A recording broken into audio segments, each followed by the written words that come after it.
So in talking about the community, right? For those of you that don't know, the chief is on the board of directors over at the Boys and Girls Club with me, and I think that's great, for you guys at the police department too. So you have a little bit more relationships with the younger folks, Sure. right? Coming, growing up and being more comfortable with the police department, right? That was something I wanted to talk to you about today because I think that's something that is huge for the community, right? Because sometimes you've got teenagers and even young adults in their 20s and things that almost feel like there's a fear of the police, or the police are almost like the bad guys. The police are the good guys. Police are there to help everyone. That's what you guys are there for. So I know you guys do a lot of community events, right? You do the events at the police department. Sure. What's that big one you do every year? National Night Out. Yeah, National Night Out. That's fun. You always get to watch someone get hit with a taser too. Which I think the best video that ever came out of National Night Out might have been produced by Premier Mortgage Lending, so we appreciate it. Yeah, that was a good video. Yep, I did that one. That was a great video. Yeah, that was a great event. Yeah, it was. That was a great event. So I think it's super important to get kids and families involved with the police department. How are you guys doing that a little bit different than others? Because it does seem like in Salem there's a nice comfortability factor with the police department and the community. What are you guys doing different than other towns? I think it starts for us a lot is our presence in the schools. Yeah. I think it starts, we start them young.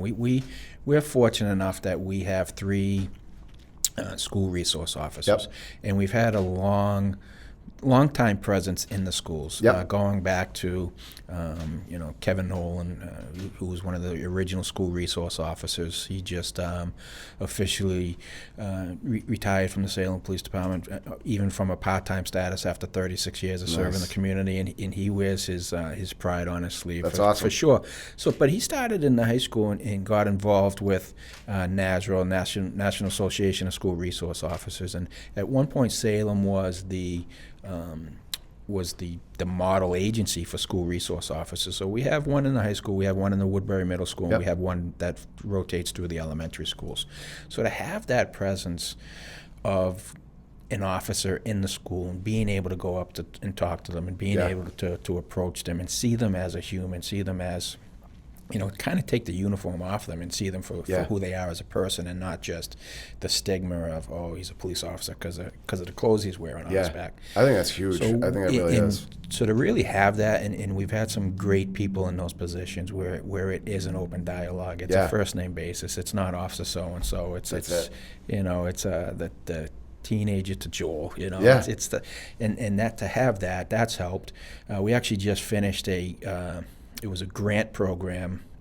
One of the high school instructors, Mrs. Kalalis, applied for a grant for a criminal justice program. Okay. So 7 students took it. It was actually just featured in the Eagle Tribune, I believe, a week ago. 7 students participated in it, and seniors and juniors, and they went through almost every level of what the police department does. So we met with them every Thursday morning for one of their blocks of instruction, and they said that it ended up being, so it was a 1-semester grant. She reapplied. She got a grant for the next semester, and she's had other for the whole school year next year, and she's had other school districts ask her how she did it, and because the word was getting out of how successful it was. That's and great. what some of their feedback is they couldn't believe how welcoming we were to Yep. have them in the police department, how open we were and candid we were with what we do and the mistakes that we make and what we've learned through the years, and just how personable we are. And I can't say that enough. And someone might be standing there, an officer, and sometimes if I'm not talking, I don't look like I'm the happiest person or the most approachable. And it's funny because I never understood it, because you never really see your own face, and everybody would come up and they're like, "Why are you so mad?" I'm like, "I'm not mad. What? I'm not mad." But I remember coaching my son's football team years ago, and it's parents are taking random photos, and I look at one of mine like, here I am, we're winning the game, right? My son's playing well, and I'm just standing on the sidelines, and I have this scowl on my face, and I'm like, oh, that's what everybody means, So, but to have, we don't mind talking Right. talking to people, and actually we approach you. We like when people approach us and come up and talk. Now, with 68 full-time members, you have 68 personalities. So Sure. some of us are more social than others. Some of us will you open up the door, they'll talk to you for 3 hours, and some might give you some small talk. But that's all we ask is come up, talk to us. We're humans. We put our pants on one leg at a time, like everybody else. And, it's the profession we chose, and we want to do it the best way to serve the community in the best way possible. Yeah, I mean, I think what you just said there about, you're just another person, pants go on one leg at a time like everybody else. Yeah. People, I think, sometimes almost see police officers in a different light. They don't see them that way. Right. You know what I mean? It's almost like, they're not the same as you. They're the same as you. You know what I mean? And there's so many officers in town that are great. I remember one day, my wife and I and our 2 little guys went to Home Depot, right? And I ran in to get something. They were waiting outside for me.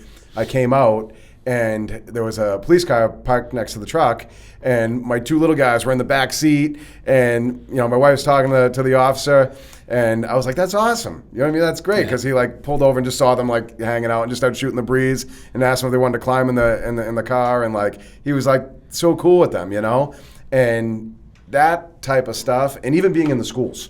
I was going to ask you about this before.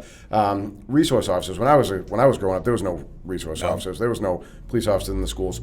When did that start becoming, a best practice for police departments?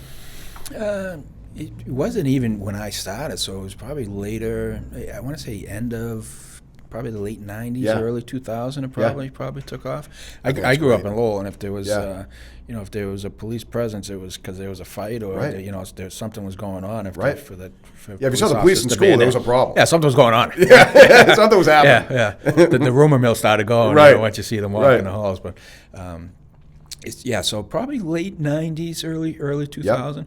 Yep. And I was a little discouraged this year, as the national narrative played out, and you see some districts take a completely different approach and actually stop prohibiting officers from being in the schools. And I just think that's the wrong approach. If you're going to bring your community together, then everybody has to have a seat at the table and have open lines of communication.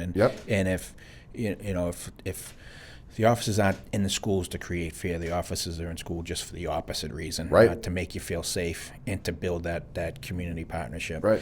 So we're fortunate that we have a very supportive district. That was never an option. Yeah, that's great. And also to physically be there to protect. Exactly. You know what I mean? Yes. There's been all the instances of school violence and all that stuff over the last 25 years now. Shootings and such and things like that, where, in my perspective, I would want to have an officer in the school there to protect and be someone to actually help prevent these things.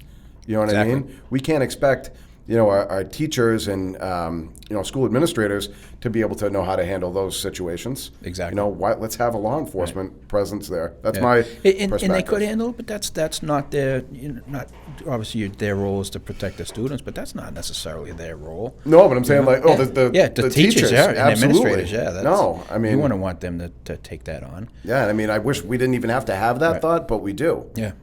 So it's twofold. You have the officers in the school to be there and be part of the community and get to know everyone, but then also to physically be there to protect. Yeah. And I think sometimes people forget that. Yeah, and in breaking down barriers and to provide that safety, that first line of protection. Yeah. And I'm telling you, I know it's kind of echoed this a few times, but in Salem, I feel like there's a different level of comfortability with the police, which is great. Yeah, it's fantastic. Oh, and that's one of my main goals is that we want to be part of the community. Mm-hmm. We don't want to. It's not an us versus them. We're part of the community as well. And a lot of the things we do as well, and we've always, even coming up through the ranks, as I mentioned, coaching my son's sports, is we encourage our officers and want them to be out there, be coaches, be in the community, be part of their family's life. Yep.